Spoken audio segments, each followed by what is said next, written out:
Hi, Jerry Matthews from the Book of Oz crew here. On today's continuation of the Summer Sizzle podcast, we have a great conversation revisited. Our guest is Steve Anderson, otherwise known as the Curious Cryptid. Steve's a technical engineer who uses his history of being immersed in factual data and then applies it to the Sasquatch phenomena. Now, Steve has his own YouTube channel where he does streams of conscious, allowing the listener in on his evolving understanding of how his beliefs about Sasquatch affect his outlook on his life in general.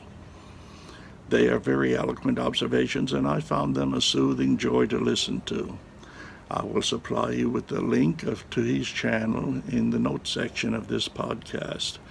I'm sure you will enjoy it, as he has a very personable and soothing voice and manner about him. So here we are, coming in at number 6, our wonderful, wonderful conversation with Steve Anderson, the Curious Cryptid. Enjoy.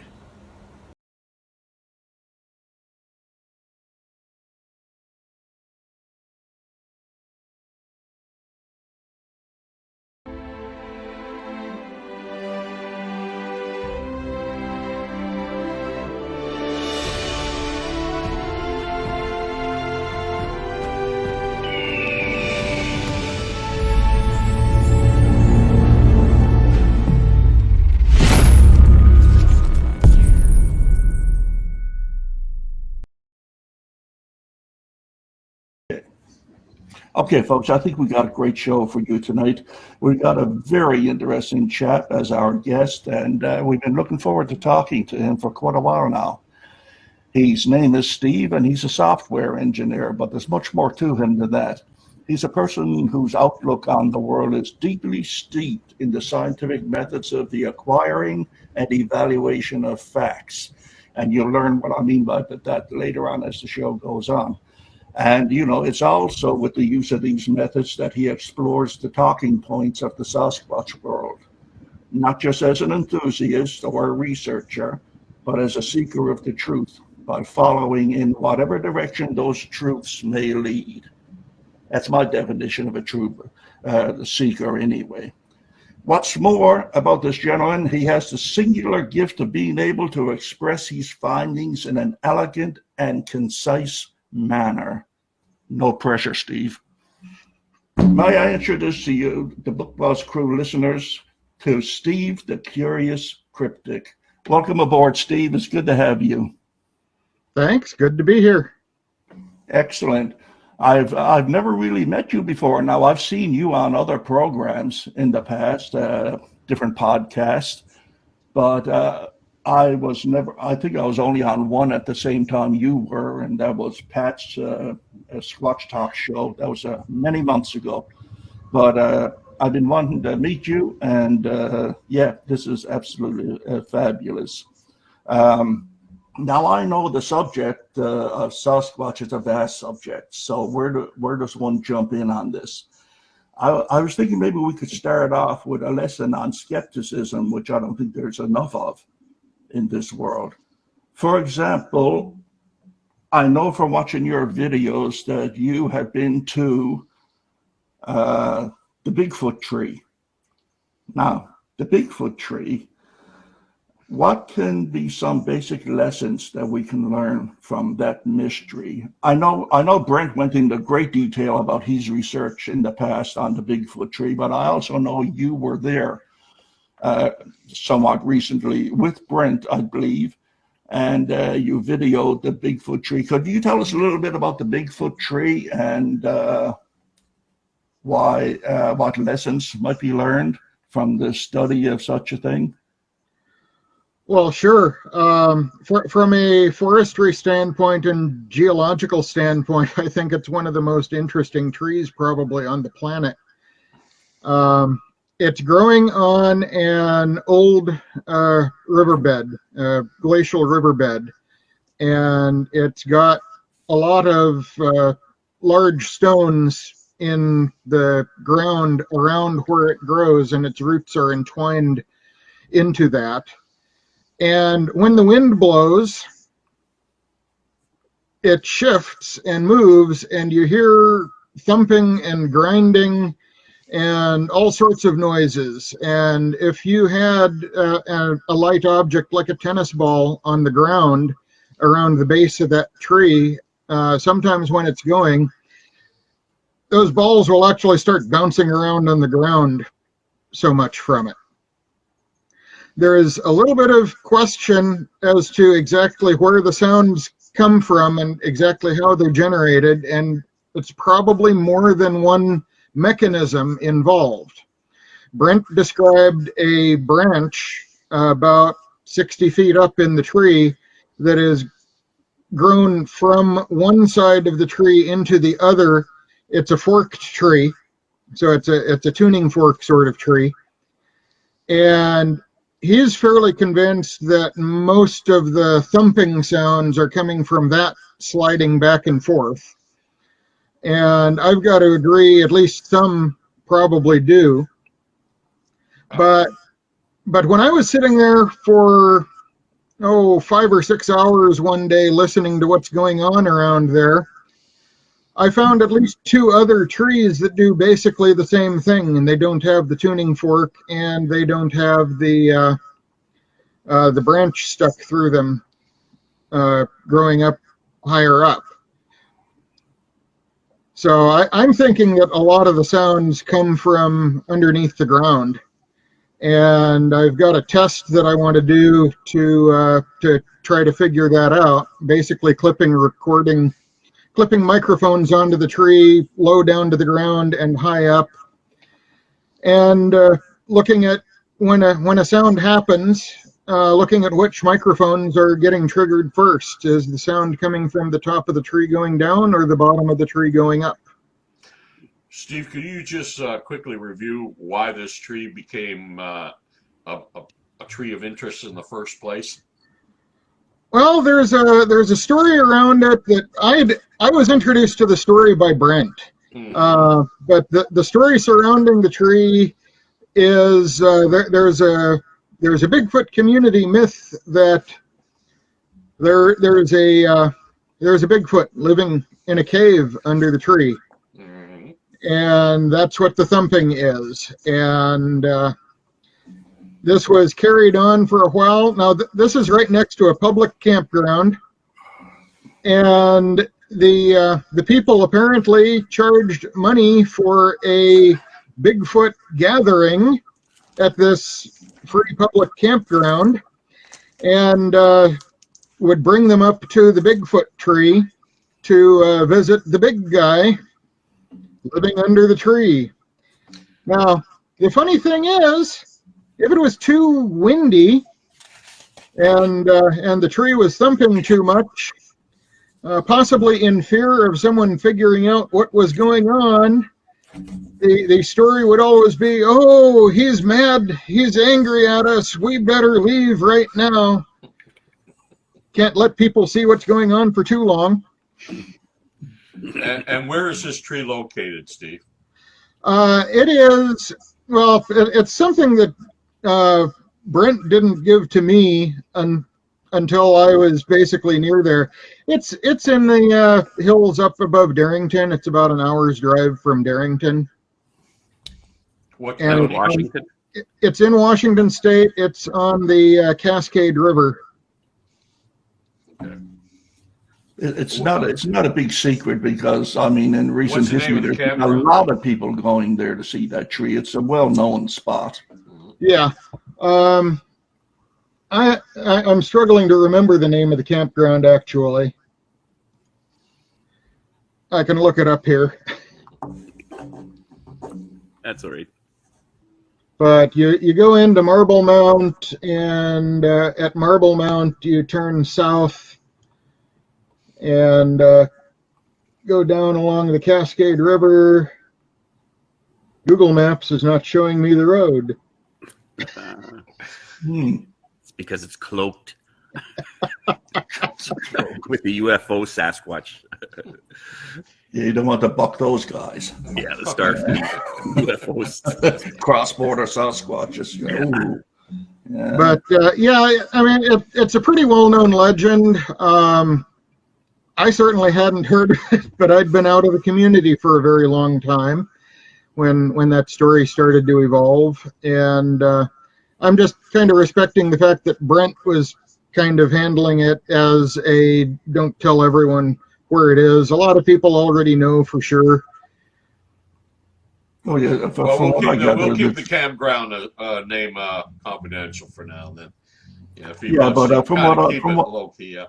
from what I understand about Brent's investigation into that tree, it's very well known. There's been hundreds of people to that tree, Mm-hmm. and Oh, yeah. before Brent even got there, before Brent discovered the tree, and I Yeah. must be listening to And some. my only concern about it is vandalism. You get too many.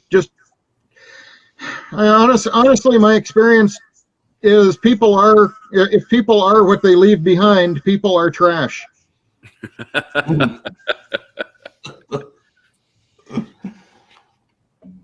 No, but like I was saying, it's an amazing account because the sounds that come out of that tree are just unbelievable. Yeah, I have not seen it on a really active day. I only got 5 or 6 thumps out of it for sitting there for about 5 hours waiting for the winds to pick up. Even that was impressive. Yeah. Just those. I mean, boy, the first time I saw Brent's video on this tree, and if you go to his StreamYard site, or rather his YouTube site, my mistake, he has about a 2-hour video on the subject of that tree, how he came to find it and discover it and look into it. And it's very interesting. It's very interesting. That's one of the weirdest things I've ever seen is that tree. Yeah. But I mean, well, it wouldn't skepticism serve you there, Steve? Because a lot of people believed that there was a Sasquatch living under that tree, making those noises and everything. A lot of people till this day probably believe there's a Sasquatch or Bigfoot under that tree. And it Oh, is. absolutely. Brent spent hours looking for a cave. I wouldn't have bothered. I know enough about geology, looking at the terrain there and where it is. Ancient riverbeds are not a place you find caves. If a void is washed out or opened up in the ancient riverbed, it fills in with sand and gravel and collapses in on itself. So But apart from that, why would you hear a Bigfoot if it was there under the ground? How would you hear it banging on something through the tree? well, people claim that it even carries on, I don't know whether it's Morse code or what it is, it even carries on a conversation with you. If you tap the tree the right way, it'll tap back. Yes. Just And out the of curiosity, voices in my head. yeah. What kind of tree is it, Steve? Is it a Douglas fir? Is it what is it? I didn't look all that closely at the bark to identify the species. Mhm. I would go with Douglas fir, actually, as I think about it. Is it a big old growth tree or is rather small? It's a pretty big old growth tree. Each of the forked bases is around, probably at least about 40 inches across at chest height. It is a really substantial tree. There are at least one of the other trees that does the knocking sound in the breeze is cedar. Mm-hmm. Okay. And your conclusions and Brent's conclusions now is the noises coming from this tree has nothing to do with the Sasquatch. We're absolutely agreed. It's nothing to do with the Sasquatch. I think there are multiple mechanisms that create the sounds. Yeah. It reminds me of my childhood. Back in behind my cousin's place in the bush there where we used to play, we had what we called the witch's tree. It was a tree that just moved, big maple that would move in the wind and make a cackling noise. Or something that sounded like a cackling noise. Like, I thought you were going to say you had a burning bush experience when you were a teenager. no, that was a previous life. the previous life. So, Steve, tell me, what caused you after leaving the world of Bigfoot, and what caused you to return to it again? And has it changed any? Oh, it has changed a lot. When I left, Bigfoot was a traditional monster in the woods. Flesh and blood creature, mysterious unknown species of ape, all of the normal regular stuff that I think you should probably expect. When I came back, as I say in one of my videos, Bigfoot done gone got psychic. It's been entwined into the New Age and metaphysical, spiritual, mystical communities and the UFO communities, and honestly, to my perception, it's all kind of just the same thing now. It's just a word substitution. You're talking about Bigfoot, or you're talking about UFOs, or you're talking about ascended masters. Mm-hmm. Yeah. It's been blended into one giant kind of homogenous religion. You know, I don't mind the paranormal. As a matter of fact, I love a good ghost story as the next guy. But for some reason, I cannot associate the paranormal with Bigfoot or Sasquatch. I don't know why that is. Maybe I'm a holdout for a flesh and blood animal, 100%, just like a bear. A zoological mystery, in other words, not a paranormal mystery. Steve basically said a fancy way of saying the inmates running the asylum. Mm. Yeah. I usually see the woo come into factors of unknown topics just for the sake it's unknown, and the people have become not capable of collecting correct, rational data. And so it's a way of creating an explanation when you don't have an explanation. Yeah. But what brought me back was I was sitting on one of my vacation properties, which we had thinned, and the logger rather severely overcut some of the areas. And so I was there with my cell phone doing some video, just panning across and making notes to myself on how I wanted to deal with replanting and dealing with the fact that it was overcut. And while I was talking, I started to hear a sound that at first I thought was an echo of my own voice, but I realized I didn't recognize the language that was coming at me. And that kind of confused me for a moment, and I stopped and I looked at the path people would be coming up if one of my neighbors was coming onto the property to say hi, and no one was there. And by the time I looked around in the other direction, I didn't see anything there.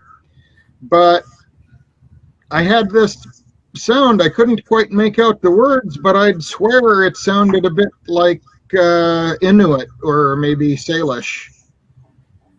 And so I just started looking at, language in the woods, voices in the woods sort of thing, and stumbled back upon the Sierra Sounds, which I had once known about a long time ago, and just set aside with everything else. And that kind of got me wondering if I had heard something like that. And that got me starting to look back into Bigfoot. Gee, I figured this would all be solved about 10 or 20 years ago now. And didn't we all? And I'm glad I didn't hold my breath for that. It must have been pretty disappointing. What were you thinking when you realized, as you came back in and you kind of thought, there's like nothing, nothing's changed? Or yeah, and the funny thing was, I stumbled upon the Ketchum study. Bear in mind, it was 2019. I had managed to miss all that foofra in the news, and so I saw, a Bigfoot DNA study. Well, I haven't heard of it, so I wonder how far along it is. I wonder when they're going to publish their results. And found out very quickly that, to borrow a phrase from the movie Aliens, whatever happened here, it's over.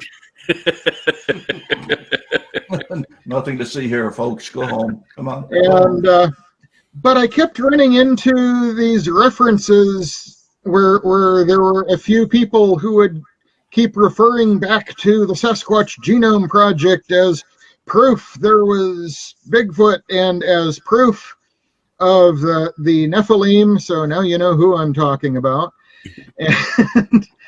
And I decided to try to figure out why. Well, what's really in the study?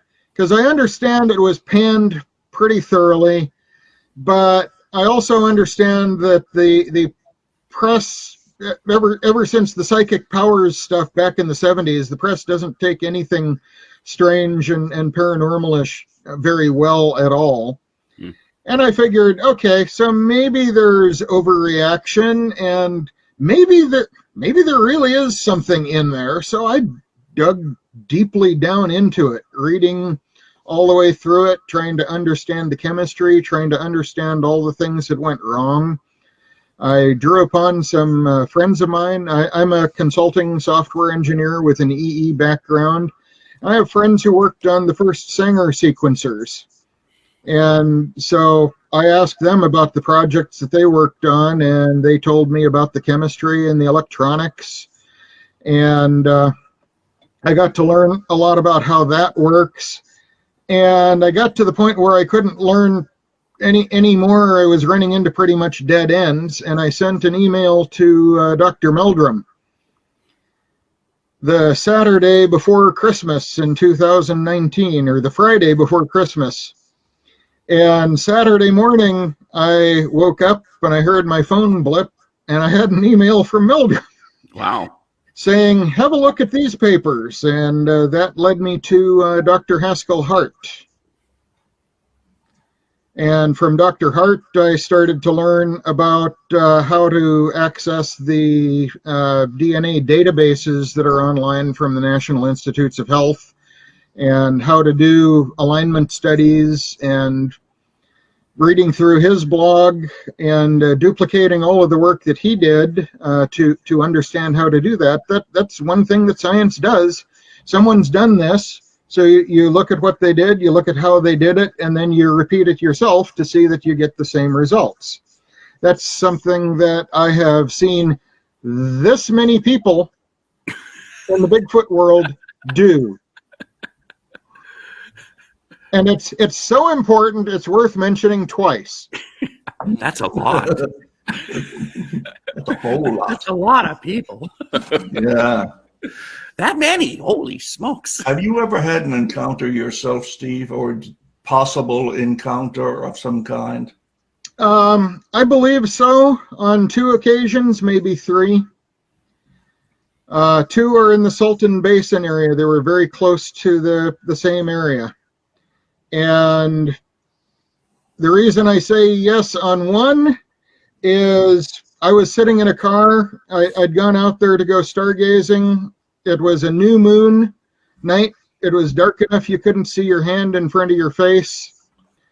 The mosquitoes were awful.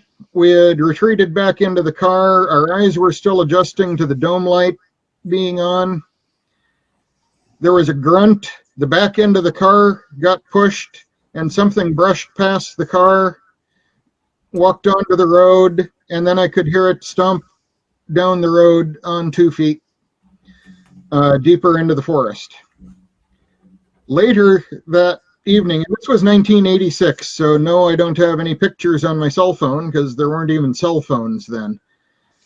And but I stopped for gas on the way home, and there was a handprint, humanish hand shaped kind of like this, but about the size of a dinner plate on the back fender of the car.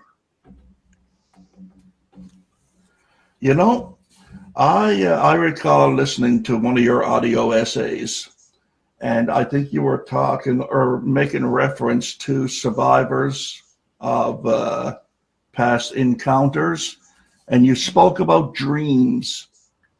a dream, one or two dreams that you had, and you called them teaching dreams. I'm really curious about that. Well, the idea of the teaching dream is something that I learned about in the 20 years that I wasn't looking for Bigfoot. I was still interested in strange and fringy stuff, and so I was looking at the spiritual and mystical communities, and Sure. and one of the ideas that they have in the framework of the kind of New Age spiritual belief system is having spirit guides, and your spirit guides will often teach you in the form of dreams. As Leon will point out, there's lots of psychological reasons behind why these things go on too, and brain chemistry and all of that. But if a dream is particularly meaningful to you and it brings you a level of insight in something that you may have not been aware of, and you take the time to investigate whether that insight is actually useful and rooted, at least in some part, in fact, it might be helpful. Mm. Mm. Just your subconscious telling you what the heck is going on. Normally, when you have deep, intense dreams, you've been learning something. It's not necessarily anything to do with what you're dreaming about, Yeah. but your brain is generating new neural pathways, and it's connecting things inside your brain. And what you're dreaming about are the things that are getting connected into the new things that you're learning. I can understand that. Tell me something. Has anybody here, ever had a dream about Bigfoot or Sasquatch? That there was a Yes. Bigfoot or a Sasquatch in the dream Yep. Yeah, that you remember to this day? Yep. I've only had one. I've had one. It was so bizarre. It was maybe it was shortly after I read about the Chapman incident or something. But I was in this ramshackle cabin in the middle of a prairie, but the prairie didn't have grass. It has. Can I pay you for this, Leon? The prairie didn't have grass. It had these yellow flowers, acres and acres of yellow flowers. And all of a sudden, I became very apprehensive in this old cabin. And I went to look out one of the windows, well, where a window used to be. Now it's just an opening. I looked out, and about 300 feet away or so, I could see this creature, dark, covered in fur, looking more like Neanderthal than you think of a Sasquatch, because it had the protruding face, but very muscular. And I was scared to hell. I said, I can't move. It'll see me, and it'll come this way. But it kept walking and kept walking right on by the cabin and right down over the hill to a river that was a distance away. And I remember that vividly till this day. I don't know what it was telling me. Speak to the flowers, or I don't know what the heck it was. But most of my thoughts are old-fashioned. That's why they come out as a Neanderthal. But it has always fascinated me what that dream meant and what it was. How old are you? That's a good question. I have no idea. What's your suspicion of how old you were when you had the dream? Oh, that was about 20 years ago. So I guess I was in my late 40s. And when did you start looking for Sasquatches? Not in any meaningful way till about 2003. Which is 20 years ago. Yeah. So this is a pre-investigatory research stage of getting interested and involved in the subject. That's why I mentioned at the beginning, it sounds like the Chapman experience, where the Sasquatch came across the railway tracks in Ruby Creek and scared the kids that were playing outside. And the mother took the kids and ran down the railway tracks or to the river where the father was working with another crew. And this thing came into their house, and when the father and that went back, it had ramshackled the house, stole their salmon, busted open kegs of flour, and what have you. So I began to feel like maybe this is a reflection on that story. Why that story? I don't know. Maybe subconsciously that story terrified me more than any other report that I had read up until that point. Well, the flowers could represent the curiosity of it as well. Because you're frozen. That's what you said in the dream. I can't move if I move. So yes, because I was afraid it would see me. I was afraid it would notice my motion and come to the cabin. Right. So flowers you can represent either offspring or ideas of offspring, new curiosity of a topic, you could say.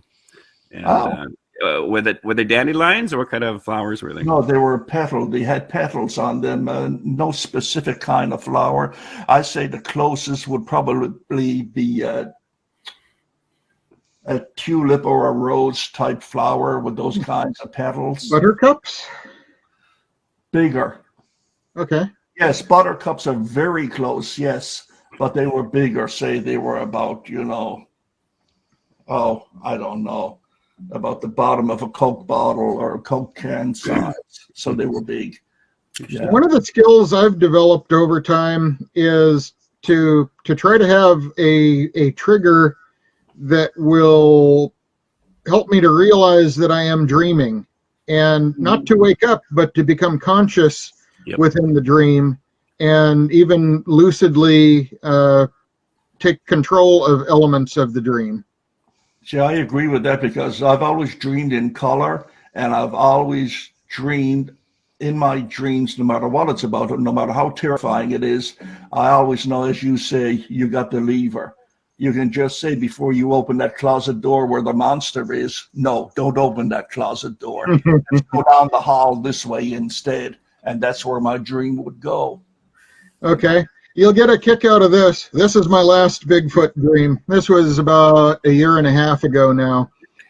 And I'm driving down a long, straight stretch of road in the Gifford-Pinchot area, I think. And about a quarter mile, it's dusk. And about a quarter mile ahead of the car, I see something walk across the road on two legs. And this has become a trigger for me to become lucid in my dreams, and it worked here. So I'm driving the car, I see this, and okay, I'm going to stop, and I'm going to grab a camera, and I'm going to look up the hill where this thing crossed the road and see what's up there. And as I'm pulling up and slowing down the car right at the place where it crossed the road, I look up the hill, and there's about 5 of them in the trees up there. There's not just the one.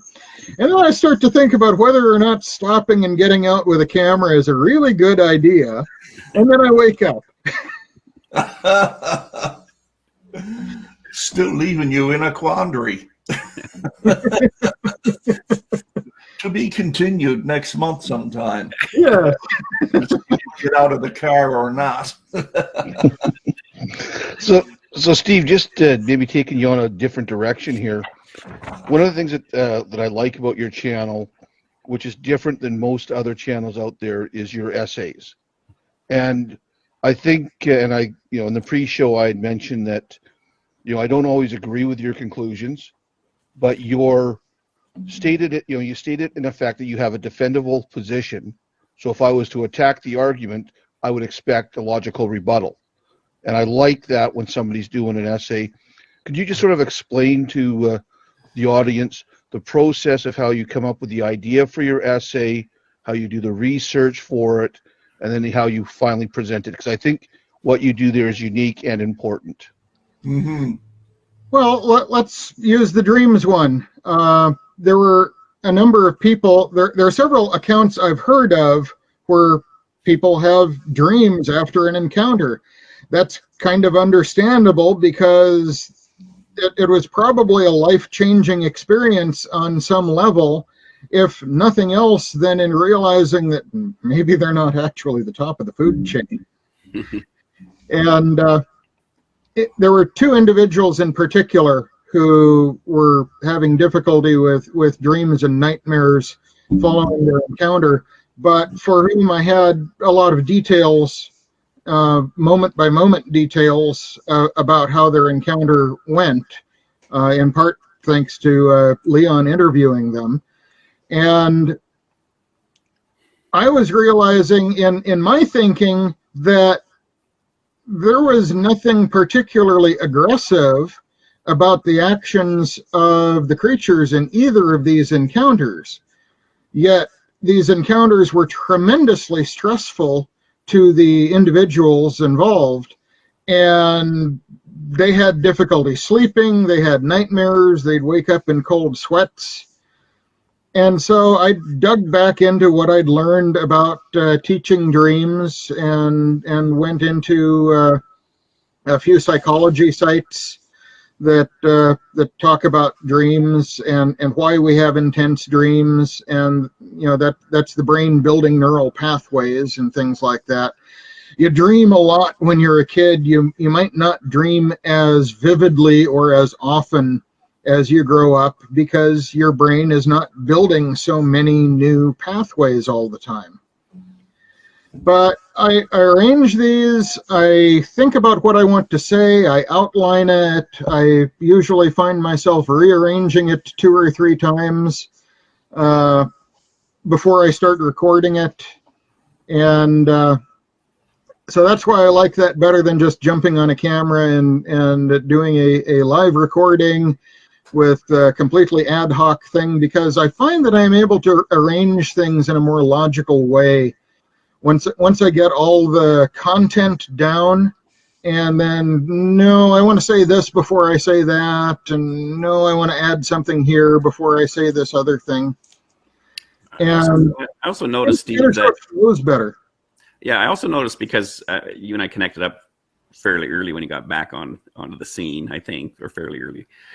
What I also noticed is in your essays, it's about your experience of what you walked into, trying to provide some kind of rational narration to what may be happening to people, or what help kind of guide people internally of what's happening in regards to their experiences.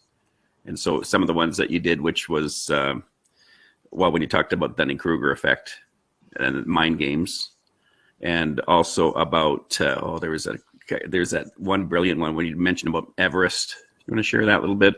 Metaphor. The path to enlightenment is littered with the shattered remains of cherished beliefs and the remains of those who could not leave them behind. Yeah. And my illustration for that is Mount Everest, because a lot of people don't necessarily know that along the path from the highest camp to the summit, there are the remains of about 300 climbers who have died that couldn't afford to be recovered, and their bodies are lying there frozen along the side of the trail, usually moved just a little bit off the trail so you don't actually have to step over them. And it's something that's very sobering to a lot of people when they make that summit attempt. And some of them made it to the summit but didn't make it back. And it's just a very serious, very sobering way to discuss the basic idea of your cherished ideas are things that might be holding you back and preventing you from getting to the goal that you have. In the case of those people, the goal of summiting Mount Everest and coming home to brag about it. And interesting with that is that some of those bodies have now become landmarks that other mountaineers use to discuss different trails. Yes. Navigation decision points. I think maybe some people, many people, they don't want to give up the old safe and secure. One of the best books I ever read in my life was J.D. Jakes. J.D. Jakes. He's a bishop, And he wrote a book called Reinventing Oneself. And instead of clinging on to your past beliefs and wondering why you keep doing the same thing and it never works, you reinvent yourself. You go back to the basic core and say, what is it you need? And you're not going to get it in the usual manner. I remember in my 50s, it was hard to get a job when you hit your 50s. Nobody wants to hire a 50-year-old. And I would keep going looking for the same jobs that I looked for when I was 25 years old or 35 years old. I read J.D. Jake's book and said, well, you know, I hate to admit it, but this guy got something. So what I did, I stopped looking for those same jobs that I always had. I went to school, I took courses, and went for jobs in areas that I never thought I would look for jobs. And it became very successful doing it that way. I became a new person. Hence, I was able to get into a market where it kept me in employment for 20 years because I gave up the old idea of what I should be doing instead of what I could be doing. So maybe it applies the same way to this too. Well, how would that describe me there, Jerry? Because I never change. You're indescribable, my friend. You are indescribable. But I think what Jerry's talking about does have some real parallels, because I did something similar at the age of 49. After being with a company for 30 years, I decided to leave, for various reasons. But there was a lot of fear in making that decision, and a lot of second guessing. And right up till the minute I walked out the door for the last time, there was so much turmoil going on inside that I didn't know if it was the right decision. On hindsight, it was. And I think anything we do, whether it's in research, where it's a personal belief, to make a change like that does require courage, and it does require a lot of self-evaluation. Yes. Well, and I think too, it's kind of one of the problems that we found online is the ideas of Sasquatch become very cherished.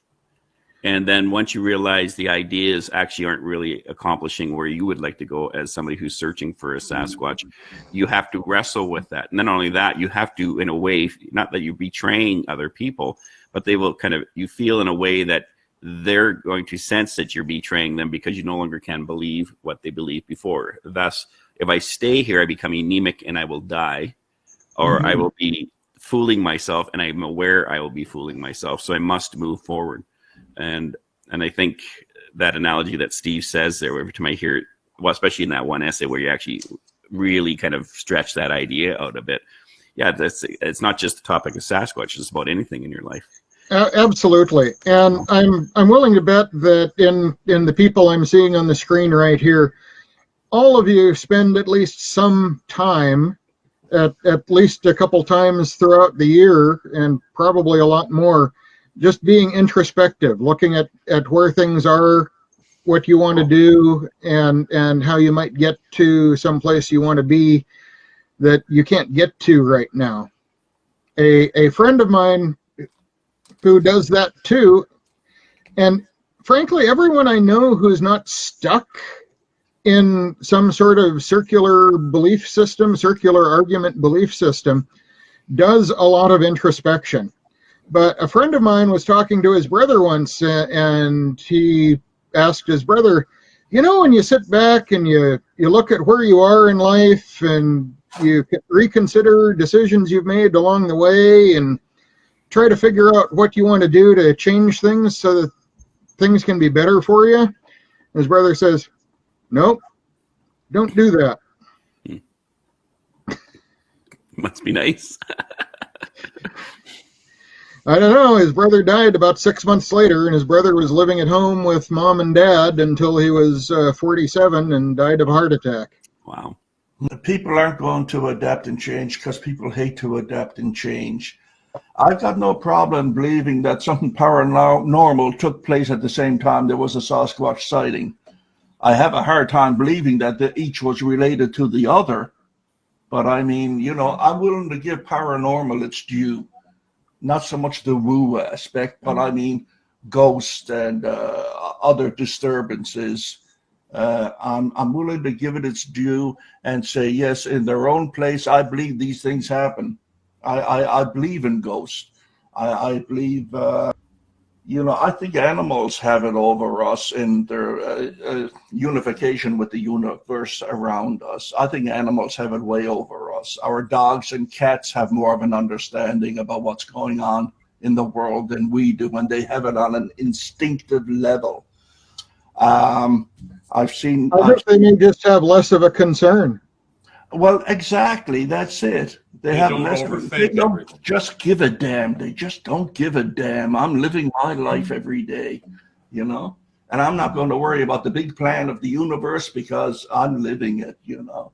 And people, what are people? People are only the universe made manifest to explain itself. That's it. We're here to tell the universe what it is. That's why the universe created us. Outside of that, no other purpose. Yeah, growing and changing takes risk, and risk is scary. Like each of you have said, who've discussed those changes. One of the things about being a consulting engineer is I'll have a gig for 3 months or 6 months or 9 months, and often those gigs extend for several years because clients find out that I have a lot of really useful knowledge. I can help them in getting product working and in training their staff and bringing their people up to speed. At the same time, sooner or later, those gigs are going to end, and then I need to find another client somewhere. That's called portable skills, something that I teach people all the time. But those in-between times can be pretty scary, like 18 months during a global pandemic. That's the price you pay for being self-reliant. Well, yeah.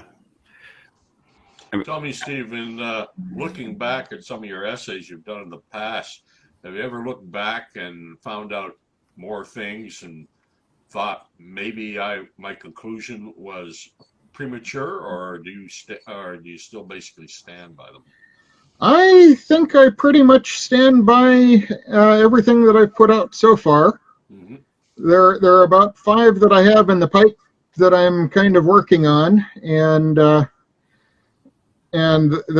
evidence one I had in mind actually for a few months, and I just didn't have the time to sit down and record it. That's not the last one you did, though, right? Evidence is pretty much the last one I did. I would have to. Well, you talk about evidence with work and with my clients' concerns. Right. Hey, Steve, on your website, you have mission 1, mission 2, and mission 3. Do you think we're getting anywhere with this? So what I set out to do, at least in concept, was to find 1 or 2 people who were calling themselves Bigfoot researchers, who had a research area they were willing to share, Mm-hmm. and who were interested in trying to understand what's actually going on there. Even though they have pretty well rooted in their heads that what they have going on is Bigfoot. Mm. And I found one of those, and I spent a lot of 2020 going down to that research area independently of anyone else, usually going down on like a Tuesday or a Wednesday night. What I was discovering was that around Thursday and into Friday, people who are going to go camping on the weekend start to come into the area. And so on Tuesday and Wednesday night and on Monday night, usually aren't that many people, even in areas that are easily accessed. Mm-hmm. I also did some experiments. They told me there were things that they did regularly in their camp when they're trying to do their Bigfoot research. And I spent some of the time doing just things that people would do if they were just out there camping and not having any concern about Bigfoot, Sasquatch, anything going on, just paying attention in the camp. Nothing really happened. On the nights that I did all of that, but I also did what they did, which is around dusk, I'd do 3 whoops into the darkening forest. On most of the nights that I did that, I could hear things moving around the camp that I didn't normally hear on the other nights, that I didn't notice. Did I just notice them? I don't think so after the first couple times, because I really started trying to pay attention to that. But I couldn't see anything on thermal, so whatever it was far enough back into the brush that I wasn't able to get a good signature on the thermal. I don't think it was people, because people would have probably had to have been using night vision as dark as it got up there.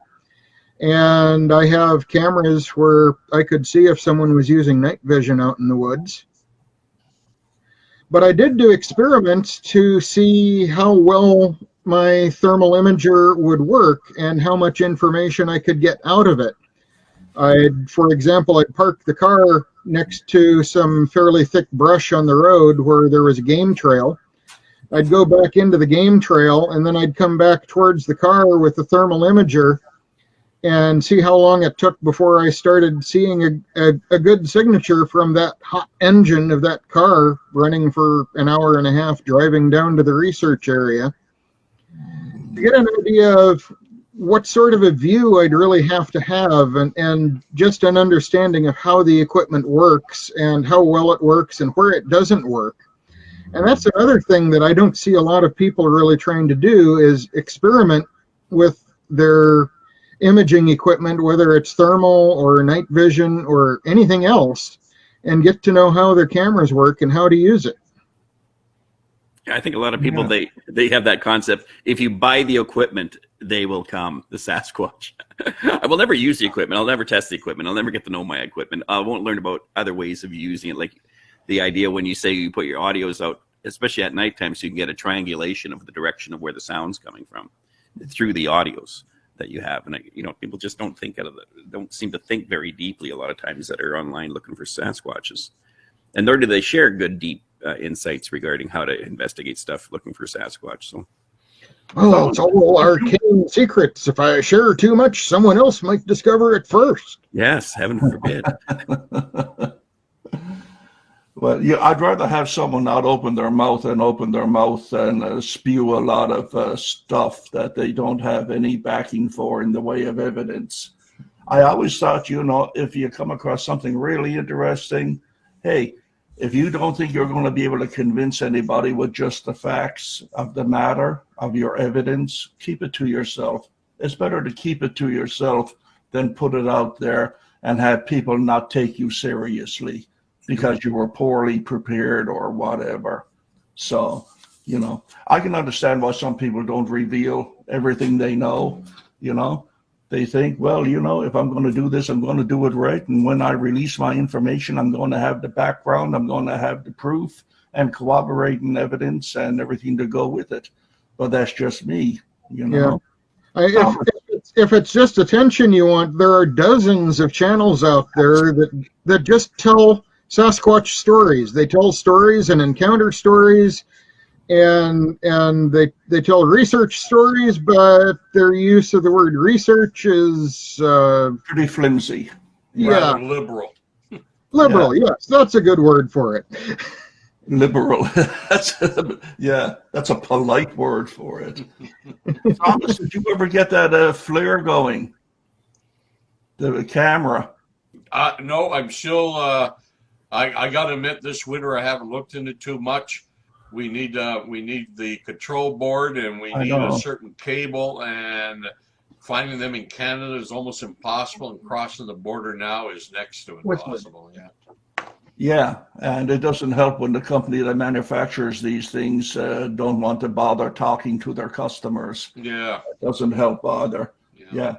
it's an expensive proposition. That's $700 just for the keyboard to operate that camera. I know. So, yeah. But, and what we're all about, I think, Steve, you said it in Mission 2, and that's to promote and explain scientific ways of thinking, to make observations and avoid explanations in the field, to separate beliefs from observations and facts. And keep your mind open, absorb the information that comes to you. Don't be in a hurry to make a decision about it. Look at it later on and see if it makes any sense to you, but just don't discard anything out of hand that comes across your path because it doesn't match up with your perceived idea of what is evidence of Sasquatch or Bigfoot.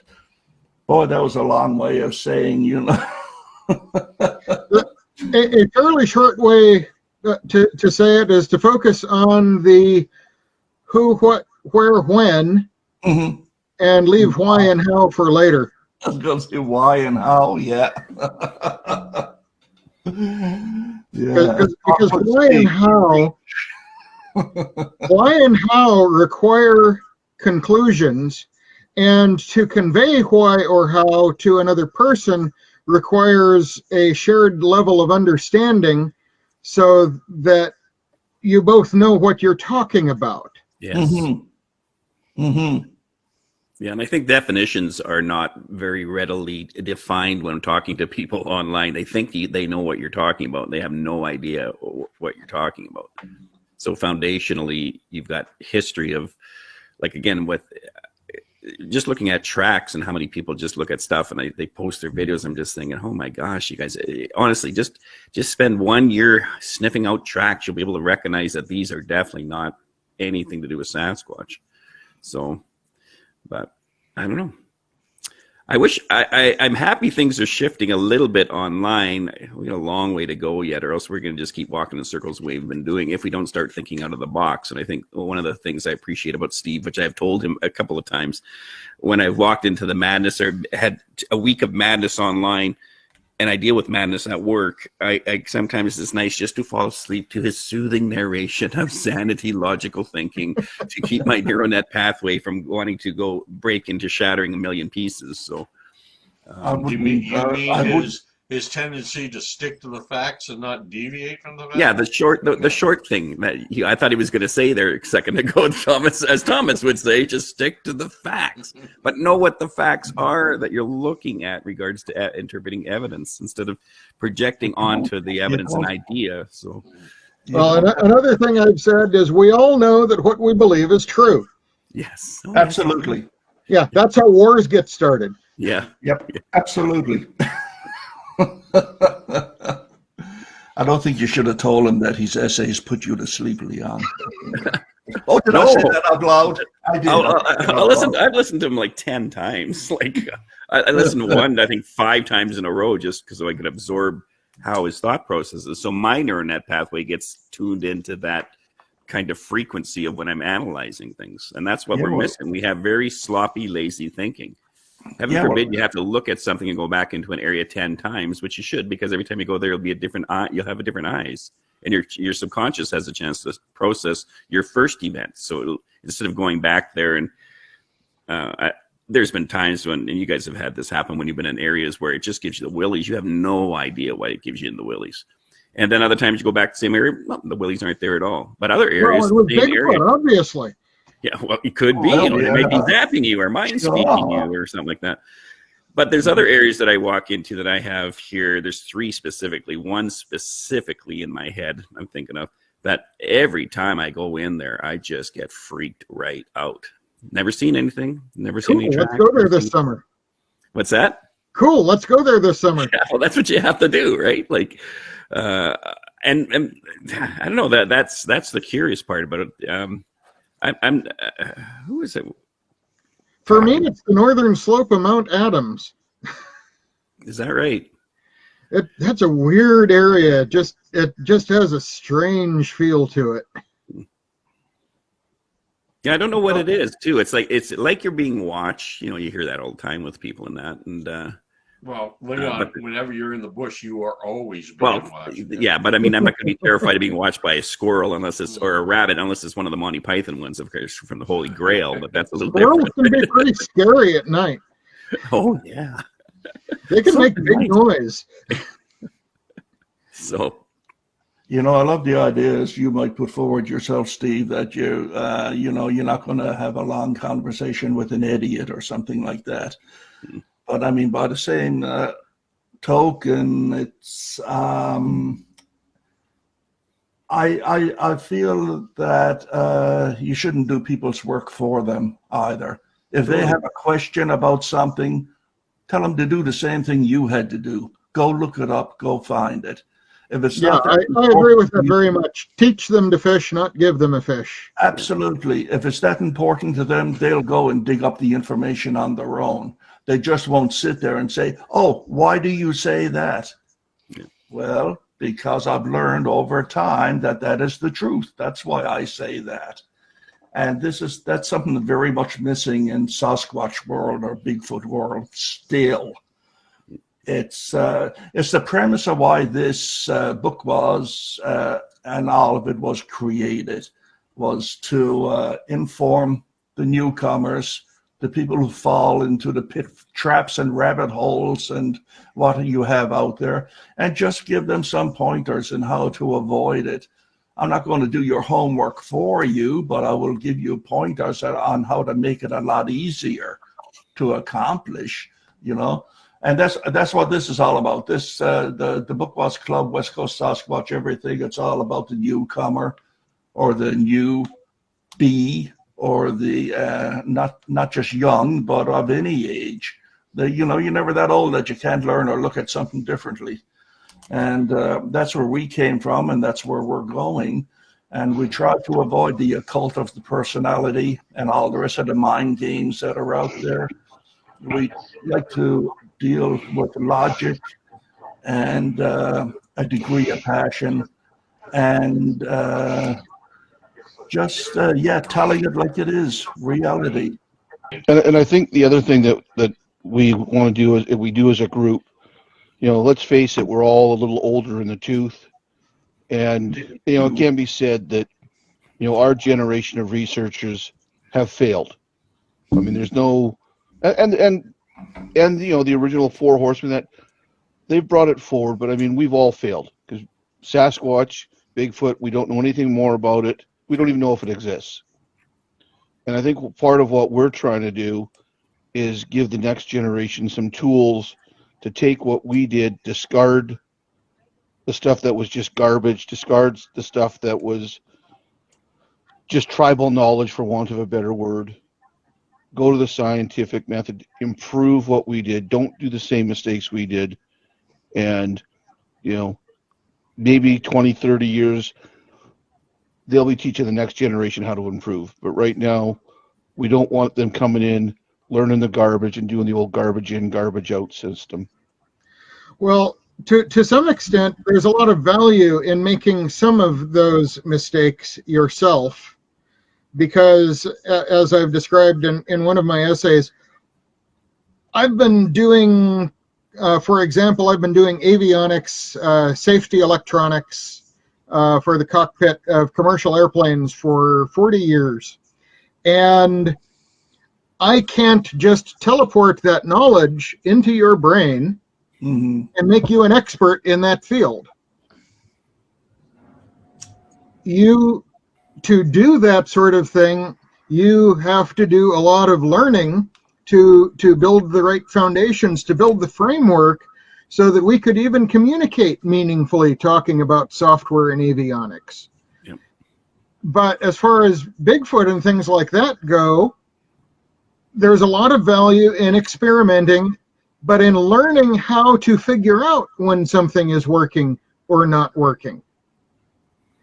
And not just assuming, for example, you buy a thermal imager and you read the manual and it tells you a bit about its characteristics and limitations, and well, you just assume that a device works exactly like what it says in the manual, and the manual usually presents you with ideals.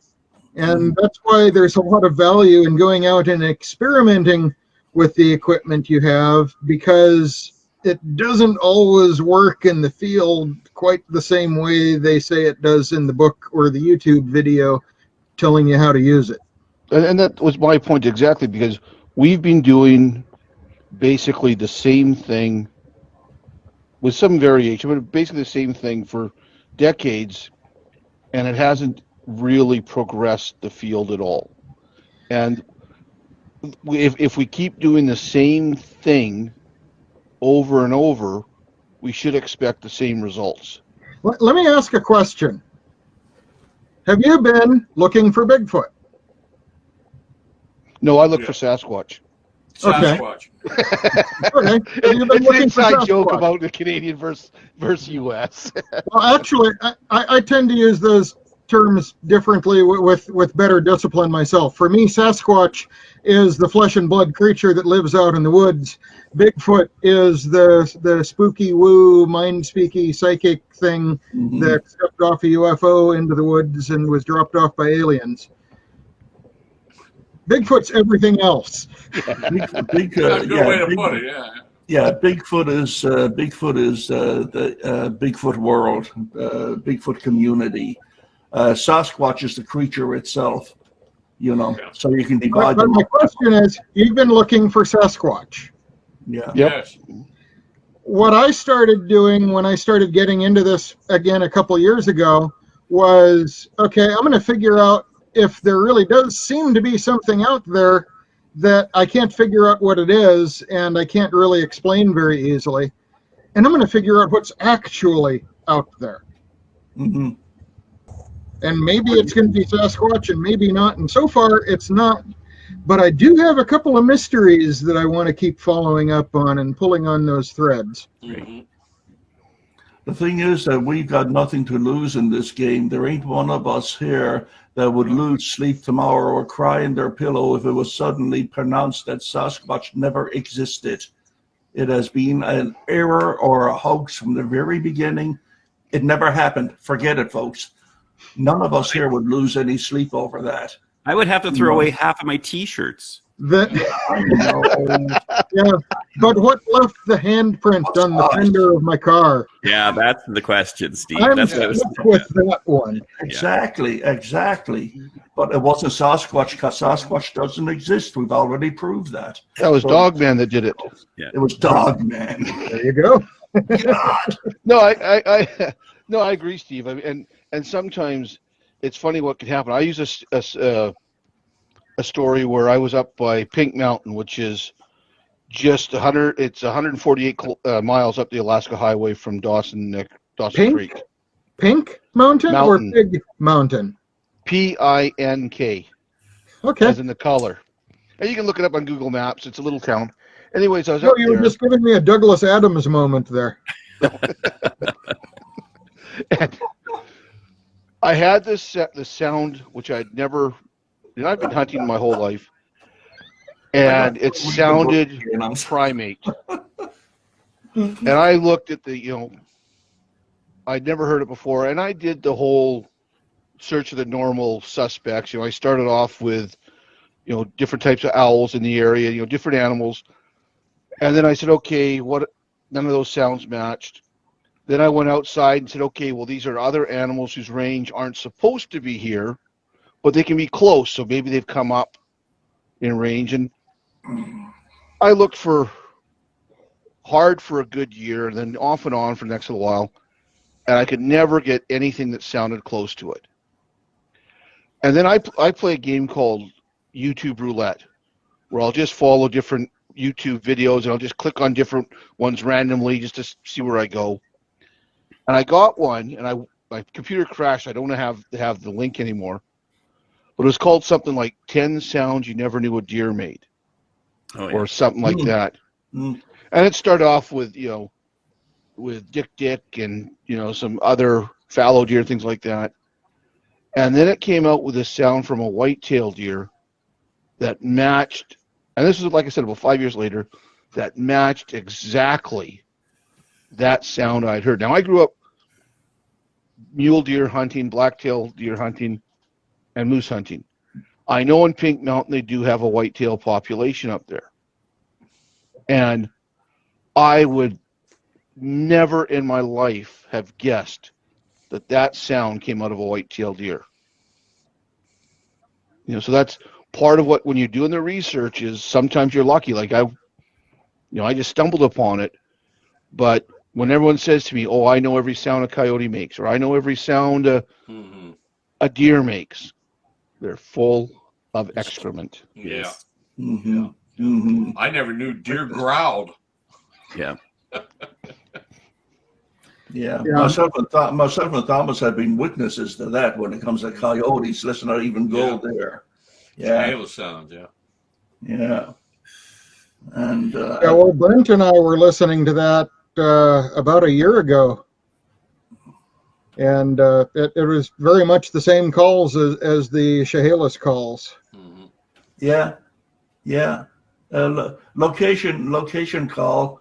And neither myself nor Thomas heard of it before. I tracked it down at the Calgary Zoo in Alberta. They have a website that has the sounds of all the animals that they have in the zoo. And I went down, coyote, yip, yip, yip, coyote, yip, yip, yip, yip, coyote, yip, yip, yip, coyote location call. What the hell is this? Click the link, and there it was, the Chehalis sounds. And the funny thing is, the Vancouver Zoo couldn't find it. No, Calgary that's Zoo right. did. Yeah. Yeah. So, like, Well, the databases have all the sounds that they have. They don't have all the sounds that the animals can make. Yeah. yeah, I've said this in other podcasts. You'd be amazed. A cougar, mountain lion, quite often doesn't sound anything like what you saw growing up on those Walt Disney nature films, Yeah. and it just astounds people. They just can't accept it. And well, Yeah, and unless that's the you saw reason what did it, it's just a noise. Yeah. That's a reason to be skeptical when you play that sound into one of those audio databases that will identify what animal you heard in the woods. And it can't identify it. That doesn't mean it's unknown. It doesn't mean it's Sasquatch. It just means that particular program's database doesn't have that call. I think to paraphrase something Steve once said, it's like back then I didn't know anything. Now I'm sure I didn't know anything. I still don't know anything. And that's the truth. That's the truth. We can sit here and talk all night, but we're only talking hypothetical and what have you. We really know nothing. We're still in the embryonic stages. Oh, they don't want to hear that. No, we're still trying to answer question 1. Yeah. Yeah, that's right. Like I say to Thomas, forget looking for the smoking gun. We can't even prove there was a gun to start with. Yeah. But it's fun. It beats going to the casino every night, It keeps you out of trouble. It can cost as much. People say do something different. Well, as far as I'm concerned, the only thing different, and I have been doing it, but is looking for what science has always demanded: a body or piece of body for sufficient skeletal remains. So maybe instead of going and interviewing witnesses all the time and investigating sighting report incidents, we should just start looking for bodies. That is kind of the old rules, though. For most of the last 2 decades, actually most new species identification is done with photo and DNA. Absolutely. And I've said this before too, it's always possible, and it wouldn't surprise me one bit if the physical remains or skeletal remains of the Sasquatch are ever laid out for the world to see. It's not going to be found by someone like me who came across them in the bush. It's going to be some anthropology student that came across them in some dust-covered museum box or drawer somewhere. Yeah, and it's going to be Thomas who? That's the same thing with John Green who? Mm-hmm. I'm really interested in, over the next 10, 15 years, 20 years, what they do with environmental DNA. Mm-hmm. I mean, when you look back 20 years ago, the thought of we were doing the genome project, but the thought of using a database such as Ancestry.com, where you could plunk your swab in there and all of a sudden find a long lost cousin or whatever. 20 years ago, that was absolutely science fiction. Yep. Now today, they're starting with environmental DNA. Where are we going to be 20 years from now with that? Tricorders. Yeah, it's very This- possible. yeah, Bill, exactly. very possible, Bill, that the answer may come about with what you said a while ago. It may be proven, or more importantly, disproven by everyday zoology and anthropology in a roundabout way that they weren't even looking for the Sasquatch in the first place. Yeah, it would just run its course wildlife naturally. studies, things like that. Well, yeah, I mean, Yeah. when you look at, they're using the term citizen scientist now, which I really don't like because it's trying to give credibility where often it's not deserved. But when you look at true scientists out there, the biologists and things like that, you take, say, say somebody from the University of Washington that's doing a study on the migratory spawning of salmon, for argument's sake. They're out there collecting their samples. Well, they may be looking at salmon, but that doesn't mean that their eyes are closed to every other animal in there. And they're scientists. So maybe someday when we get down to environmental DNAs, or they're going in taking water samples to see the genetic diversity of the species in there, those are the people that might find it. Or it might be ornithologists out there listening for bird calls or something else that that has the skills to determine it. So I think the future may not only be with amateur researchers like us, but with professional researchers using new equipment that has broader ranges and advancements that may stumble upon answers that we didn't even have the questions for yet. Yeah, you've still got to have enough stuff in the sample for it to show up. No, exactly, but as again, It's refining. and I like the term, in industry we call it future proofing. Stop looking for the answers today, try to figure out how you can find out your answers tomorrow. And I think part of what we got to do is that. Well, if you look at a study like the Loch Ness study, a serious study trying to assess what is in Loch Ness, and any result is possible, and they collect all their samples, they do the eDNA analysis, they find evidence of all the creatures that they know live in the lake, plus a few that they didn't. They find evidence of all the creatures that live in the drainage basins that drain into the lake, and they don't find the Loch Ness monster. But in all of that they found, realized also that 25% of the DNA they were able to reproduce in that study was thrown out because basically the fragments were so degraded and so small they couldn't be meaningfully matched to any other fragments, because what you need to do with eDNA is you're getting fragments of DNA and you're trying to connect those fragments together into longer and longer segments until you actually have whole genes and even whole genomes. And it takes a lot of computing power. The chemistry is relatively simple. It just takes a lot of computing power. But the chemistry keeps getting better and better too. No, exactly. And I mean, you go back to the 80s when they did, were taking samples, they were down to blood type or maybe some cultural identifiers. Now they've progressed so far beyond that. And that's the thing with eDNA, even if they don't identify, and I've said it before, let's say 20 years from now, 10 years from now, they do eDNA studies in 5 or 6 different areas that are separated by hundreds of miles, for argument's sake. And in each one, they find similar DNA that is unknown DNA.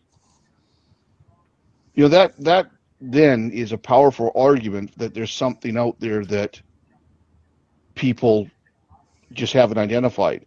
And then if you do some comparison to other genomes, you could come up with, okay, maybe hominid or whatever, but regardless, just getting better with the technologies are going to help us a lot.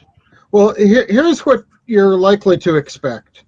In the range of sequences that are on file right now, the thing that is least like us, the last time I looked, is still the octopus, which shares about 85% of our DNA.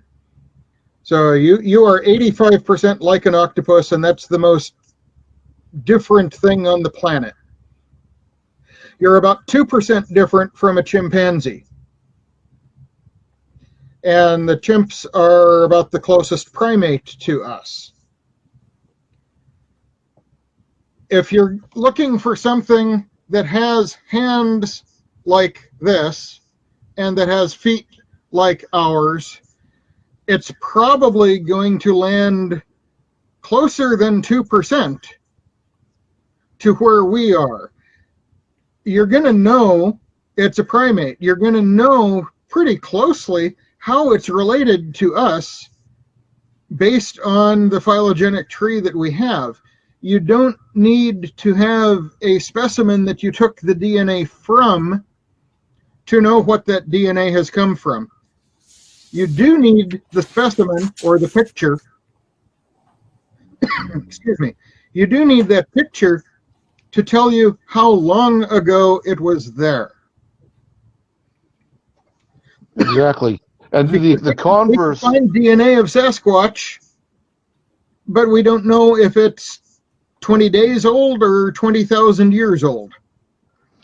And conversely, though, if we do get into these environmental studies and eDNA and they become commonplace and much better than we have today, if we don't find anything, then again, that is evidence for a lack of existence. Or mass delusion. Yeah, for right now. Well, I want you to tell me how my delusion left a handprint on the fender of my car. I'm with you. Oh, I know you're with me. I mean, I'm thinking about when you look at the COVID thing. I mean, how do they tell when it's reached its crest? Well, I've been listening to the news, not fake news, but they check out the sewage. You'd be quite honest. Human excrements of the cities. That's how they know that the spike has happened, because it's not prevalent that much in the sewage anymore. So it's the most honest thing about us. Yeah, and we're full of shit, but it has a lot of data in that shit. But I think that's the thing is, like Thomas says, and that is we've been sitting back in the 80s, 90s mentality in regards to technology, but technology is almost doubling itself every year in regards to its capacity in a variety of different fields. And if they're out there, it's just a matter of time, and I don't think it's going to be that long of time, maybe 10 years, 20 years. If they're not there, we're going to find out within 10 or 20 years, I think. Because it's not going to be able to hide from the DNA, the environmental DNA capacity. I'm just thinking 20 years ago, 22 years ago, I said, gee, in another couple of years, 4 or 5 years, we'll have this figured out. It's just a matter of time. Yeah, well, I think that 78. I mean, technology, again, the thing about technology, though, that's happening, when you hear about, you need higher sight gives you wider area of vision to see. And when technology is not about the vision, it's about being able to cover a larger area. And if you can do that with environmental DNA, which covers a lot of area that we could possibly cover, and we don't even have to be there for it. We just put the sampler collections kits out there, and then find out what's in that, like the Loch Ness study they did. They're not going to be able to hide. I mean, that's the bottom line. The problem there, as I've kind of recently learned, and it was kind of surprising to me in some ways, but not surprising in others.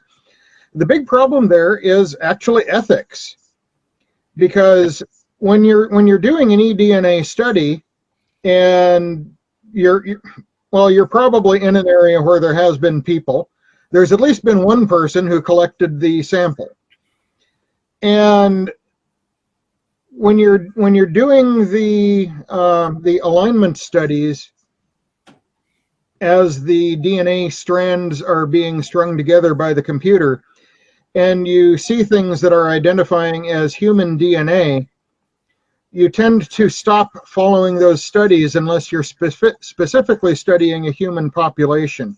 Right. The reason for that is at some point in collecting a whole mitochondrial genome, you're going to come across some fairly significantly individual identifying information within the DNA, and that's an ethical issue for scientists.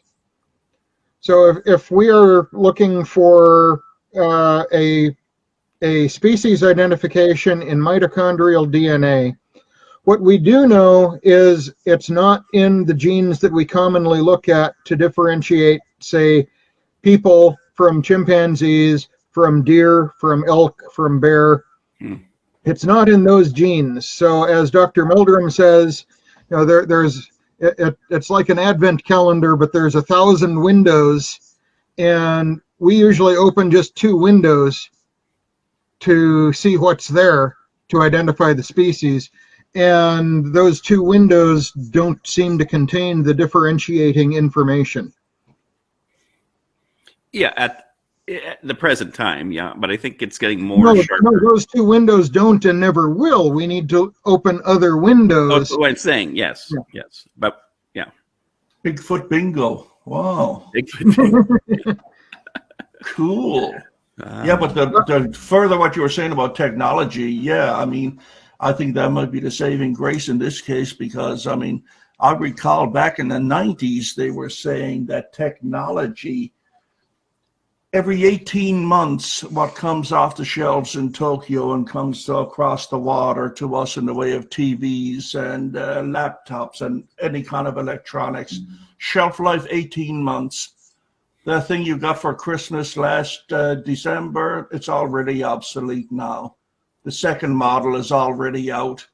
They just don't advertise it. They're waiting to, move it onto the market at the right time. So with technology doubling itself like that every 18 months, you can only hope that there's going to be a cheery outlook when it comes to DNA sampling in the future.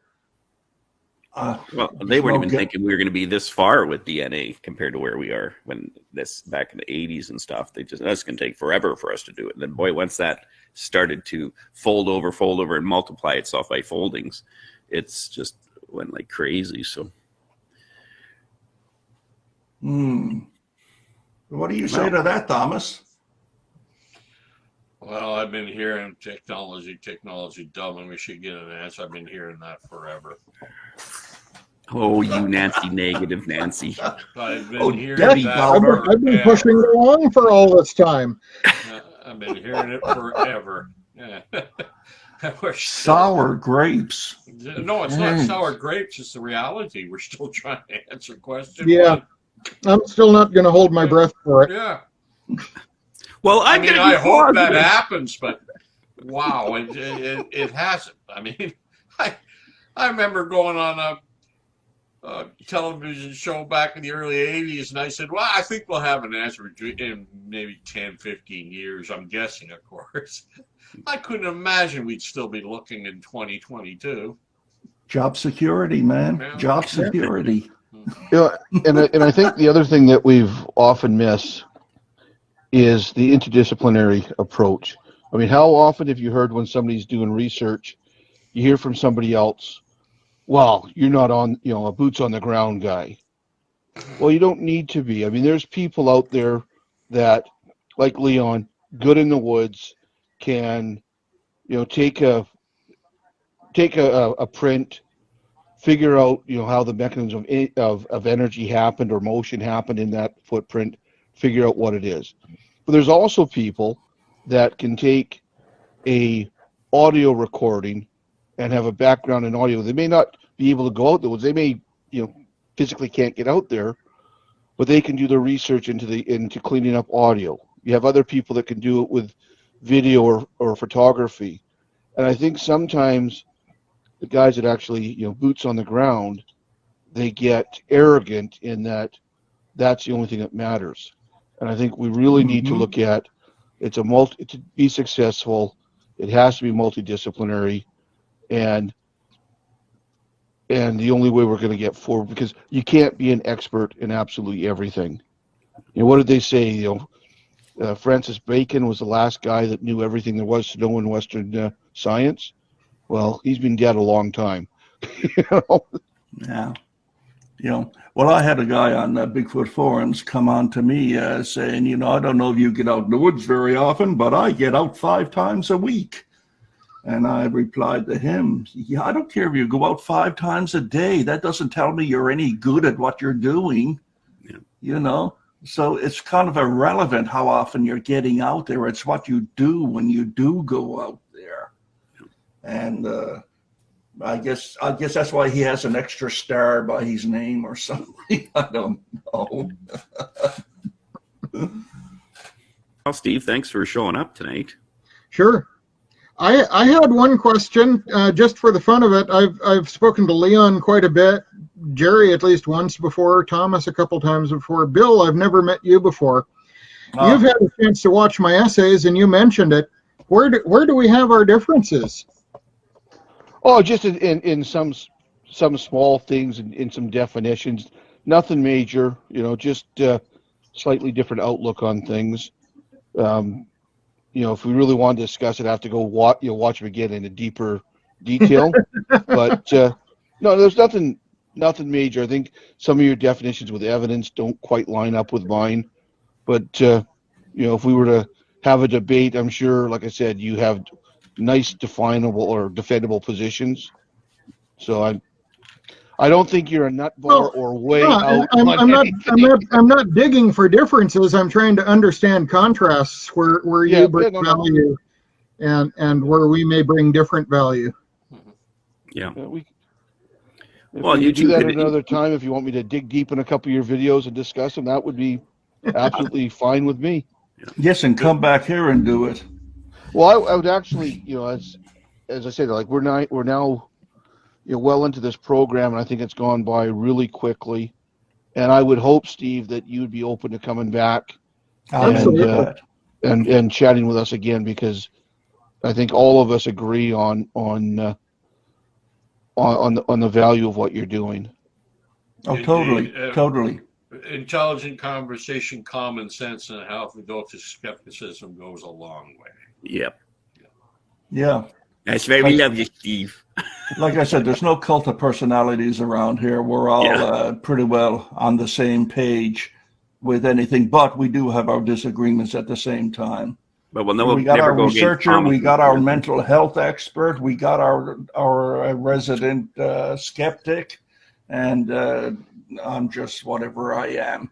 And yeah, man, it's been a pleasure to have you here tonight, Steve. I was really looking forward to this, and it did not fail. It was an excellent night. And you have to come back again.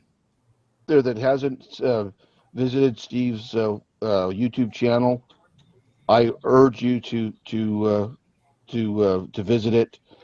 His essays are well worth listening to, not just to put you to sleep like Leon does, but to dig. That's why I changed the name back to Bigfoot Okanagan. Yeah, I was going to mention that. But again, thank you, Steve. I really enjoyed it, and I do highly recommend your channel.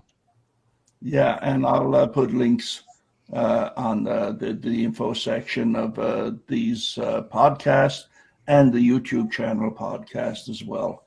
And yeah, it's been a real hoot, guys. I never noticed he changed it back. Damn. And we'll do it again.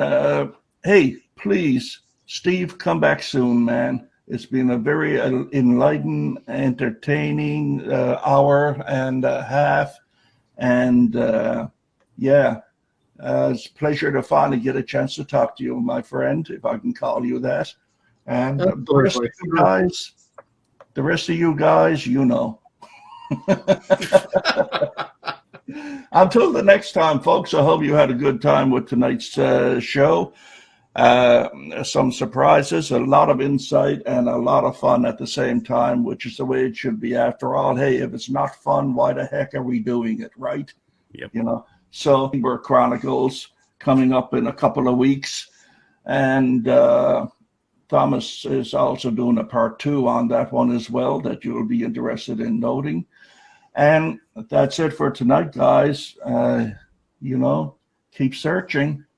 And thank you for dropping by tonight. Okay, dear listener, that about wraps it up for now. My name is Jerry Matthews. You can reach me at yellowcoyote@talus.net. Thank you for your interest, and until the next time, keep searching.